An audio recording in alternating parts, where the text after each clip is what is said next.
What is up, everybody, and welcome back to this week's episode of Fight IQ. We are back with the UFC, ladies and gentlemen. We had a small hiatus last week due to the UFC taking a break for Easter. But we're back with Fight IQ. We've got a pretty big fight night here this weekend. Garry versus Carlos Prates, baby. Fight night. It's big. It's huge. There's lots of fights. There's lots of cool fights to break down. We're in Kansas City. We're gonna jump straight in, and we're gonna work from bottom to top. You know how it works here at Fight Field Insights, Fight IQ, baby. Chelsea Chandler versus Jocelyn Edwards, Leon Edwards' non-legitimate sister. All right, it's a big fight. It's a big fight. Chelsea Chandler defending her number 14 women's bantamweight spot. Okay, and I'm not gonna lie, I'm really excited for this one, guys. Really excited for this one. I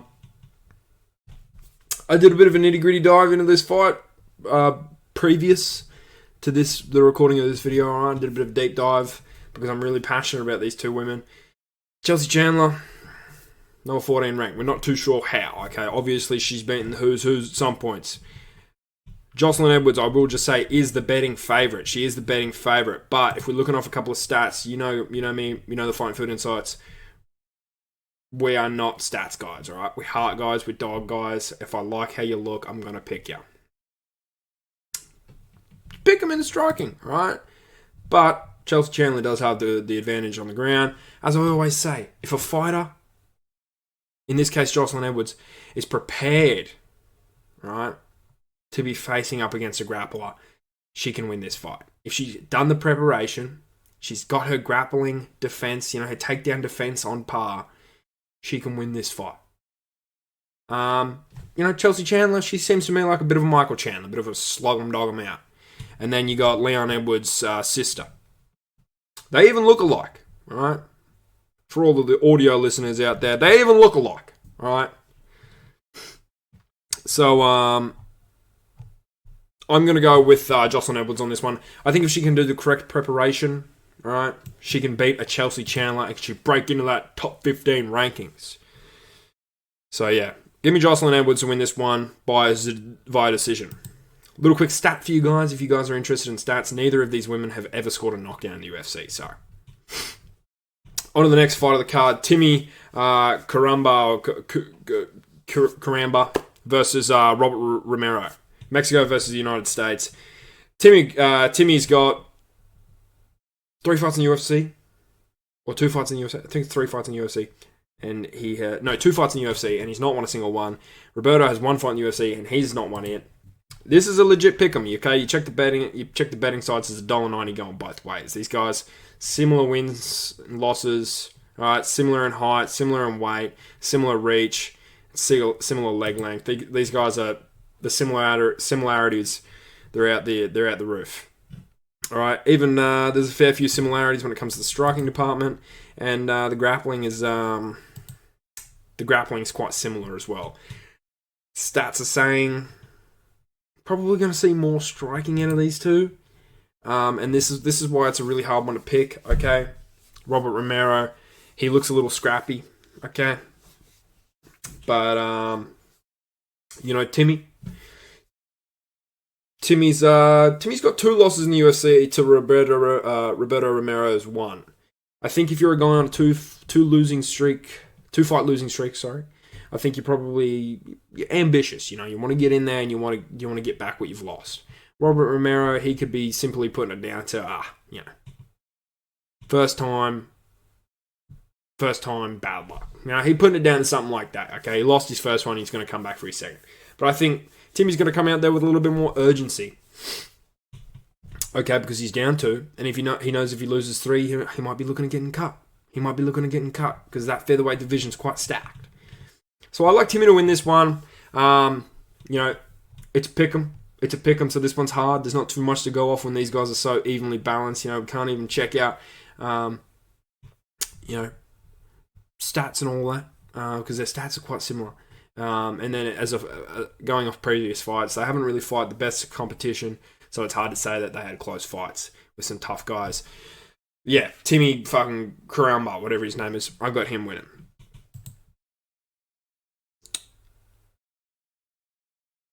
Jacqueline Amarin versus Poliana Viana. Okay. Viana versus Jacqueline. 9-1 Jacqueline. She's got a 3-fight win streak in the UFC. That stands out to me. Viana's, I think she's a bit of a win one, lose one kind of girl. Win one, lose one girl. I don't like particularly picking off of win streaks and stuff like that because they can all come crashing down on you. You know, you meet someone a little bit too crafty and you can't hang in there with them. It's quite pick them down the stats. I think we're looking at a striking match, guys, here. But don't be surprised if we see a little bit of groundwork out of these young ladies. It's a strawweight bout, so it's really entertaining. But I'm gonna jump on Jacqueline just because she seems in form. Three-fight win streak. Maybe look for her to go for Jacqueline Amarim. I'm one day gonna learn these names, guys. One day I'm gonna come in here prepared to pronounce these names. Next up, I'm pretty sure this is the actual prelims now. Malcolm Wellmaker versus Cameron Simon. If you guys know Cameron Simon, he's South African. He's a little Dricus du Plessis, all right? A former victim to Peyton Talbot. And if you don't know who Malcolm Wellmaker is, I do not blame you because he's a Dana White Contender Series debutant. Unless you're watching every episode of the Dana White Contender Series to just catch these next up and comers. Oh yeah, these next hype trains. Got to catch them before anyone else does. Malcolm Wellmaker, look, as I've said once before, I tend to just disregard these Dana White Contender Series guys. First episode, Fight IQ, I bet it against them. And then they both won. And then in the second episode of Fight IQ, I said, well, I'm not going to bet against Dana White Contender Series guys. I'm going to bet for them. And then they all lost, all right? So I'm at a loss, okay? Here's the thing, guys. Cameron Simon, he's got a pretty big name for someone who isn't that great. He's got a pretty big name for someone who's pretty shit. Okay? I think he's won maybe one fight in the UFC, lost the rest, or he might have lost two. Won two. Cameron Simon, he's pretty shit. He's 9-2. So yeah, he's 2 losses in the UFC. But I think Malcolm Wellmaker, we haven't seen enough from him. I don't know that much about him. I know he's probably, he's got a little bit of the stats are saying he's quite the striker. Okay. As shit as Cameron Simon is, I think Cameron Simon's going to get this one done. I'm taking the crafty South African vet here at bantamweight. I just think he's too much of a household name to just be shit. Okay. I'm solely picking Cameron Simon because he's too much of a household name for him to just be properly shit. All right. And when he has fought, to be fair, and he's won fights, he looks pretty good. So I'm liking Cameron Simon to take this one. If he can get it to the ground, even better, because I think he's got a ground advantage. So yeah, Cameron Simon, I think it's his time more than Malcolm Wellmaker's. Damon Blackshear versus, you got me fucked up, I'm trying to say his name, so we're just going to call him High and Tight. High and Tight with a fade. 7-9 record, 16-7. Damon Blackshear, here's the thing, guys. Here's the thing I'm going to quickly point out. Damon Blackshear is a bit of a UFC vet, all right? He's fought a couple of the who's who's. Montel Jackson, I'm pretty sure. Okay, he's fought a fair few big names. He's fought the bigger names. When it comes to this sport, all right? Don't get me wrong. He's not fighting any top 10 guys, but the bigger names in the top 15s, right? The just under rankings, right? Damon Blackshear, okay, he's been in there with the who's who's. And High and Tight, I don't know much about him. I will just say, he's I'm pretty sure he's got a loss here to Chris Gutierrez at featherweight. So you know what that tells me? Either he was a little guy who's supposed to be at bantamweight, trying to get his way. Oh yeah, he's 5'5". What was he doing fighting at flyweight? Oh my god. Well, I was gonna point towards Damon Blackshear having line of man speed, line of man skill to beat High and Tight over here. But yeah, I mean, this has made this one a little bit harder. I think I am gonna still roll with Damon Blackshear on this one. Okay. Damon Blackshear's had close, hard fights in majority of the fights he's been in. I think he's coming off a win, a first round submission. So yeah, I like Damon Blackshear to win this one, guys. I'm not going to dive too deep into this one. I just think, yeah, Damon Blackshear's had them tougher fights, and he's lost them. Mario Batista's one of them. Okay, close fight with Mario Batista, finished by Montel Jackson. I believe it's Montel Jackson, and then he wins his last fight via submission. All right, I think this is a fight for Damon Blackshear to win because I think he's a little bit of a talent. All right, but if Hindsight wins this, I will eat my words. Next up, Chris Gutierrez versus John Castaneda. Alright? Either. These guys are both pretty standout featherweights. These are the kind of guys that in the next few years, couple of months, they might be knocking at the door of the 15 ranking. I mean, Chris Gutierrez has been around for a while. Chris Gutierrez has kind of fought a lot of the backwash. A lot of the UFC backwash. I don't know as much about John Castaneda or whatever his name is, alright? I think this will be a really hard fight to pick, and I'm probably going to be wrong on this one. Odds are saying Gutierrez is the favourite. Gutierrez is typically the favourite going into these fights, where guys like me don't know the John Castanedas. I'm sure there's, all you Dana White Contender Series up and coming hunters are out there saying, "Oh, John Castaneda. You don't know who John Castaneda is? You didn't see his knockout against Billiam Buki Bevy? You didn't see that fight?" No, I didn't. Okay, all right. I tend to hang around the guys I know. Yeah. In saying all of that, I'm not going to pick Chris Gutierrez here. I honestly think John Castaneda is going to break through here. All right. I honestly think he's going to break through here. Yeah. I think he's going to break through here. Maybe Chris Gutierrez, a bit more of a natural bantamweight. He might have lighter man skill. So maybe I will take Chris Gutierrez. I don't know, guys. This is a real pick 'em for me. I think I'm just going to sit on John Castaneda. I'm going to die on this hill if I'm wrong about it. Such is life. Such is life if I'm wrong about it. Yeah. Hard fight to pick. Evan Elder versus Gage. I'm pretty sure that they say Gage Young. Dana White Contender Series guy. He's a Dana White Contender Series guy. This is a hard fight to pick. Evan Elder. I think he's coming off a win or two. So, that stands out to me. The UFC app actually has him at 0-1. So I'm a little confused there. I know these are always not the best things to go off of. Okay? I know these aren't always like the best things to go off of. But I'm almost kind of thinking, if this is right, 0-1, that he fought on the Dana White Contender Series, lost. Someone pulled out this Evan Elder fight, and he's filled in on short notice. They've just called some guy from Kansas because he looks like a Kansas boy. But I could be wrong, and he could actually be really good.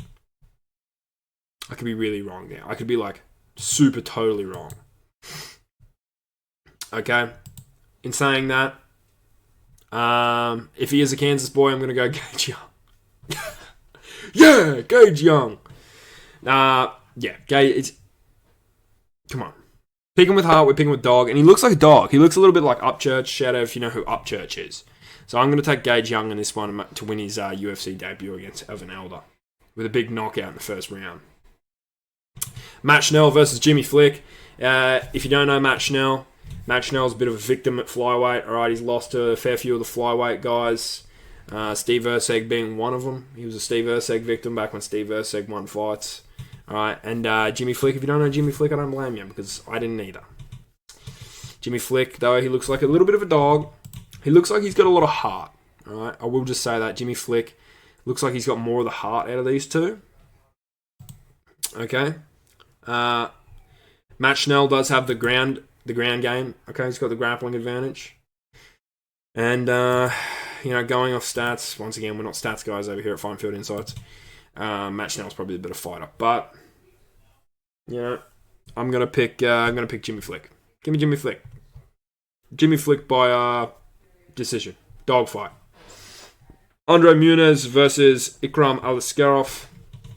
Correct me if I'm wrong, but Ikram Aliskerov's last fight was against Robert Whittaker. We know how that went. All right. Other than that, Ikram Aliskerov was looking really good in his UFC career. Okay, he was winning fights. All right. Everyone was kind of picking him against Robert Whittaker. Shock horror. Scary Russian, Andre Muniz, actually not that bad. I'm not sure who Andre Muniz just beat. Bit of a bigger name at middleweight. I'm actually going to check that. I did check this beforehand, but I've completely forgot.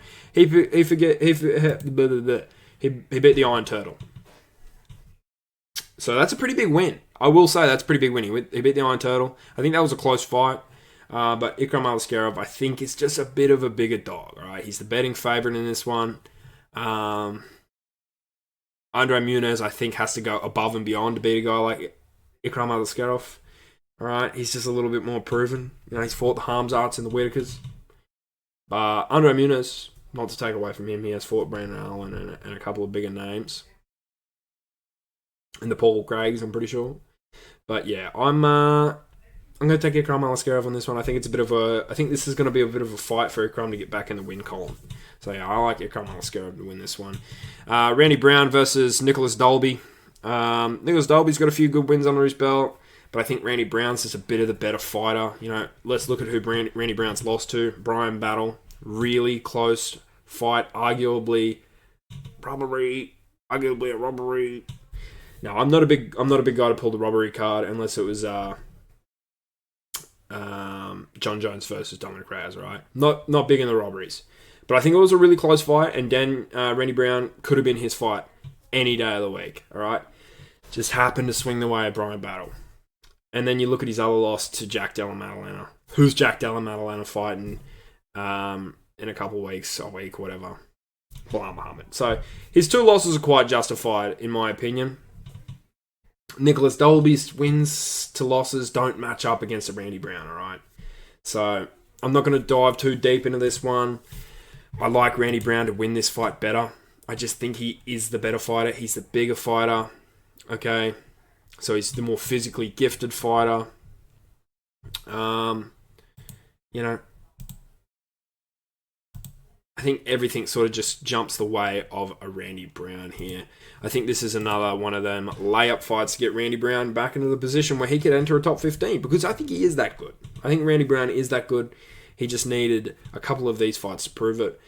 And yeah, really close fight with Brian Battle, and he wouldn't have been here. But he's fighting Nicolas Dalby. I'm not trying to take away from Nicolas Dalby, because I don't know enough about Nicolas Dalby to say that he's not going to win this fight.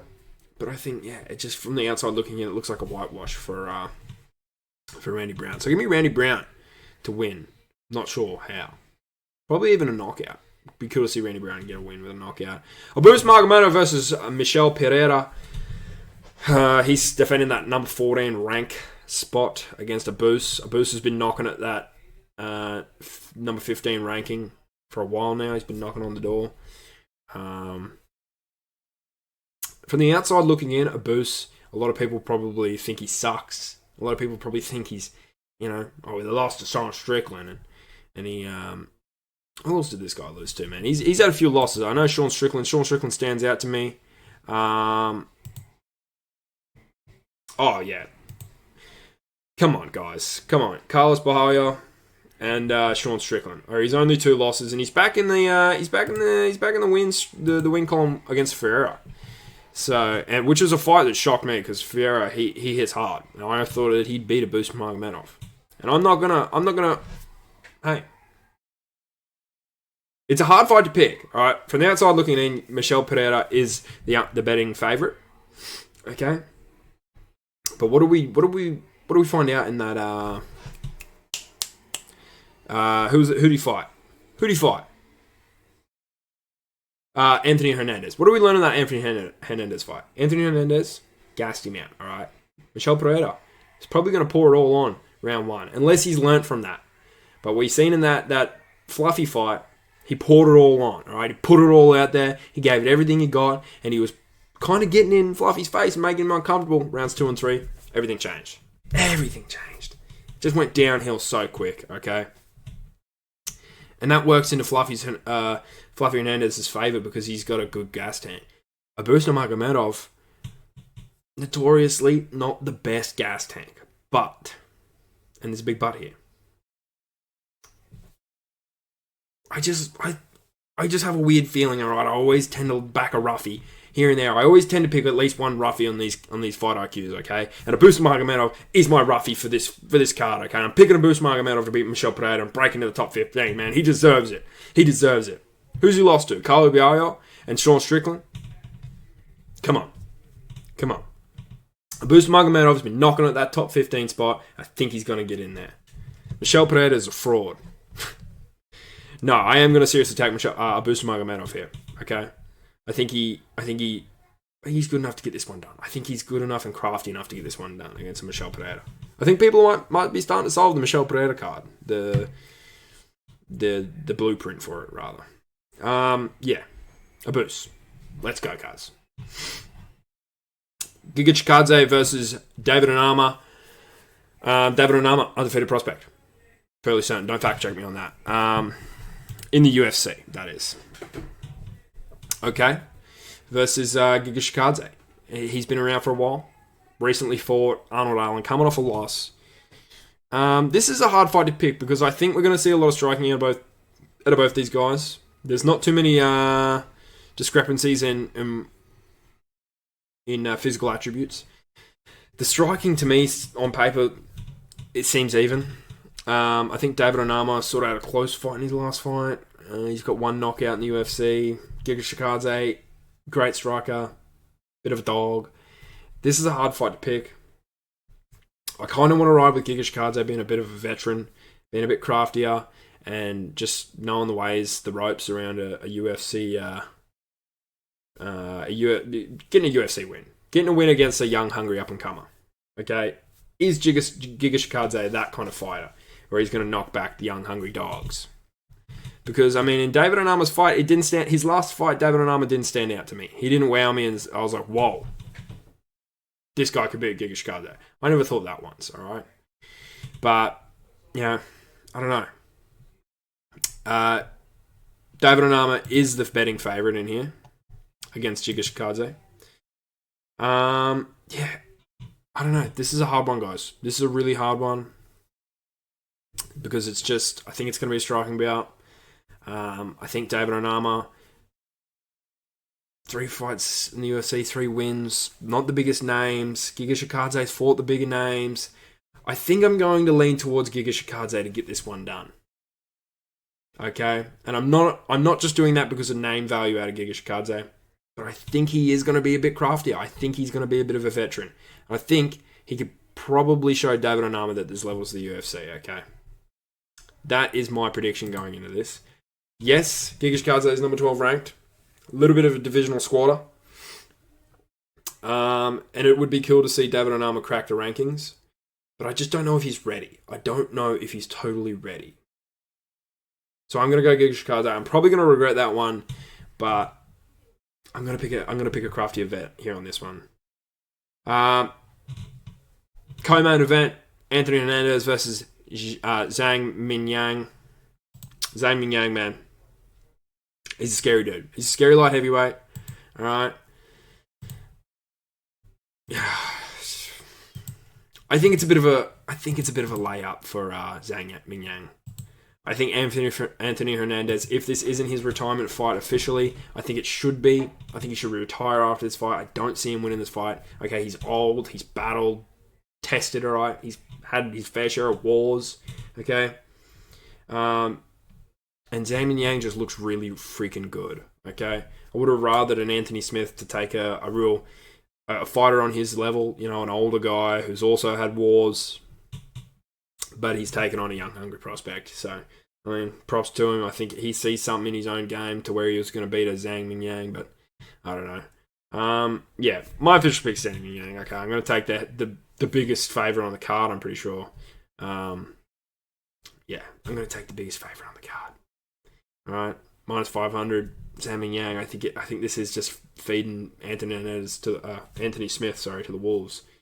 But I mean, Anthony Smith is crafty. He might get a win. I just don't think he will. And I think he should retire. On to the main event, Carlos Prates, 13 ranked versus Ian Machado, Garry, number 7 ranked. Shout out to Ian Garry for taking this fight, alright? We lost a really good fight in Carlos Prates versus Jeff Neal at the 314, but we have been gifted with probably a better fight. Ian Garry versus Carlos Prates. I don't think it's a better fight in the fact that it's going to be fireworks. I think this will be a little bit snoozy. And, yeah, it's hard to pick, okay? Carlos Prates has looked really good. The Fighting Nerds have looked really good. Alright? But Ian Garry's 15-1. And Ian Garry, as much as we want to hate on him and give him shit, alright? I think he is actually really good, okay? In that Shavkat fight, it was a close fight, man. He had Shavkat's back. Ian Garry couldn't grapple. And I think that's something that's going to play into his cards. It's going to play into his hand. Ian Garry's grappling is really going to have an effect in this fight. Alright? More than we think. Carlos Prates, his striking, yeah, it's good, it's great. But I don't know. It's a tough fight. Ian Garry, he looked really good against Shavkat. He lost that fight. He almost won it. Okay, that rear naked choke was this close. Carlos Prates, I mean, he's looked great in all his fights. He's finished all his fights. Okay, but eventually, that Conor McGregor knocking everyone out, finishing all your fights, that comes to a screeching halt. When you start to meet top 10 talent, Ian Garry, number 7 ranked. Okay? That comes to a screeching halt eventually. I think Ian Garry's got all the tools. All the tools to win this fight. Alright? He's a young guy. He's a hungry guy. Like, Ian Garry, I think, is probably still hungrier than Carlos Prates to win this fight. And that grappling, as I'll say again, but it sells this fight even more for Ian Garry. It's just, how does he get him down? Okay, at what point does he get Carlos Prates down? Yeah. This is an interesting fight, guys. Ian Garry's trying his best to sell the fight, saying that Carlos Prates is a quitter. I don't know. Yeah, it's dude, this is really hard. You've got two great strikers, okay? Two young, hungry guys. It's not very often we get these fights, all right, where they put the best of the best up against each other, all right? This early in their careers, 13 ranked and 7 ranked. But yeah, look, my official pick is going to be Ian Garry. I'm a betting man, all right? And I just see the better attributes in an Ian Garry towards a Carlos Prates. I just do see that. I see better attributes in Ian Garry to win a fight over Carlos Prates. At this point in Carlos Prates' career, I see him maybe being a bit of a hang around the 8 to 12 range, fighting them kind of guys. I don't know. I could be super wrong here. Carlos Prates, he might be actually really good. Like, I was talking all this shit about Gene Silver, and Gene Silver fucking knocked Bryce Mitchell out, or choked him out, rather. So I could just be, every time these fighting nerds fight, I could just be overlooking them. But I don't know. Ian Garry's proved himself. We do know, though, one thing. Ian Garry's got a bit of a glass chin. He has been knocked down, close to a finish. Carlos Prates, Ian Garry is a smart fighter, though. Will he leave these spots open against the Carlos Prates? It's you know who you're going in there to fight. You know Carlos Prates, how good he is striking. Are you going to leave them holes in your game to be found? I don't know. My official pick's Ian Garry. I wouldn't hate it if Carlos Prates won. I don't want anyone to sit here and think I hate Carlos Prates. I love Carlos Prates. I think he's really exciting. I think he's a funny character, the smoking and the drinking. Okay? I think he's a funny character, and I'd love Carlos Prates to win, alright? But I think Ian Garry's just a little bit more advanced in mixed martial arts. I think Ian Garry's the smarter fighter. I think he's got a better fight IQ than Carlos Prates. So, I'm going to take Ian Garry in this one, guys. I'm going to take Ian Garry to win. Probably, I could see him getting a submission. But I wouldn't also look. I wouldn't mind looking at a decision. So yeah, Ian Garry to win this one, submission or decision. Carlos Prates wouldn't surprise me though if he just sparked Ian Garry. Like, I would be whoa. Okay, it'd blow me away. Knock my little socks off. But yeah, that's all I got to say. That's UFC Fight Night Kansas City, baby. Carlos Prates versus Ian Garry. That's the whole card. We've broken it down. We've picked our fighters. We're going to see how we go. We didn't do all that well at 314. Okay, we didn't pick too many. I think we probably only picked 5 of the whole card. So, but that's the fight game. Okay, and we're not the best MMA analysis. So yeah, yeah. Quickly, I want to touch on something. All right, it's got my blood a little bit boiled. It's got my blood a little bit boiled. All right. The pound for pound rankings. Okay, and I don't want to dive too deep into this because this video, it's taking a little bit long.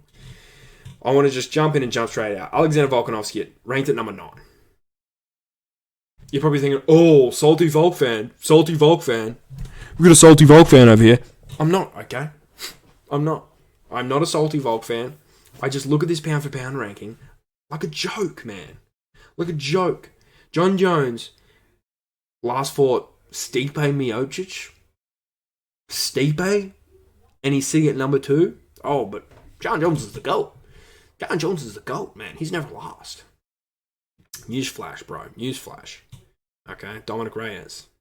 Heard of him? Okay, Ilia Topuria, I get it. Beat Volk, beat Max in that, but you don't have a belt, bro. What are you doing at number 3? Okay, my whole belief system with the pound for pound rankings, guys with the belt take up every spot, right? So, if you get a belt, I don't know how many belts there are, okay? I can't even think of it off the top of my head. But it should just go 1, 2, 3, 4, 5, 6, 7, 8, until there's fighters with belts at the top of that pool, and then fighters without belts at the bottom of that pool, okay? I think having a belt stands out as earning you a spot high up, alright? So to have Alex Pereira above Volk, it's kind of crazy. Don't get me wrong, Alex Pereira had a great run, okay? Yeah, he beat some great guys, but look at Volk, man. He's the first fighter to ever win a belt over the age of 35 in the lighter weight classes. And that's warranted him a number 9 ranking, below Alex Pereira, below Magomed Ankalaev, hasn't even defended, alright? Oh, but he's undefeated. Oh, but he's undefeated. Against who? Against who? Alright? Volk being under Magomed Ankalaev is insane. Dreggers might be warranted. Marab, I honestly would have thought they could have easily put Volk in at 4 or 5. Okay? And then, I mean, it goes even deeper here, like, I love you, Max, but what's Max doing in there? You're coming off of a loss, bro. Sean, you're coming off of a loss. Charles, coming off of a win, I think, actually. I think he beat his last fight was against Michael Chandler. Arman Sarukian hasn't fought since he fought Charles at 300. Like, what are we doing?